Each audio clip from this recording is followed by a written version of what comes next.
आणि आता बातमी समोर येते अपघातासंदर्भातली। खासदार सुप्रिया सुळे यांच्या गाडीचा अपघात झालाय। मुंबई पुणे प्रवासादरम्यान त्यांच्या गाडीला अपघात झाल्याची महत्त्वाची माहिती समोर येते। गाडीतील सर्व सुखरूप असल्याची प्रतिक्रिया माहिती सुप्रिया सुळे यांनी स्वतः दिली आहे। ट्वीट करत सुप्रिया सुळे यांनी ही माहिती दिली आहे। आपण पाहू शकतो सुप्रिया सुळे यांनी केलेलं हे ट्वीट आहे।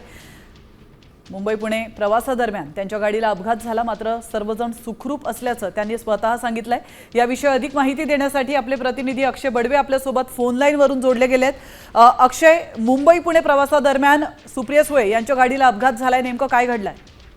निश्चित आपण बघू शकतो की खासदार सुप्रिया सुळे आज पुण्याहून मुंबईला जात असताना त्यांच्या गाडीला एका गुजरात पासिंग म्हणजे जो फोटो सुप्रिया सुळे यांनी त्यांच्या सोशल मीडिया हँडलवर ट्विट केलेला आहे, त्या गाडीने येऊन धडक दिलेली आहे। सुदैवाने सगळ्या जे गाडीमध्ये होते ते सुरक्षित असल्याची माहिती स्वतः सुप्रिया सुळे यांनी ट्विट केलेली आहे। आणि त्यासोबतच विशेष म्हणजे सगळ्यांना गाडीमध्ये प्रवास करताना बेल्टचा वापर करावा असं आवाहन सुद्धा सुप्रिया सुळे यांनी केलंय। त्यामुळे या गाडी चालकावर आता पोलिसांकडून कुठली कारवाई होते का हे देखील पाहणं तेवढं महत्त्वाचं असेल।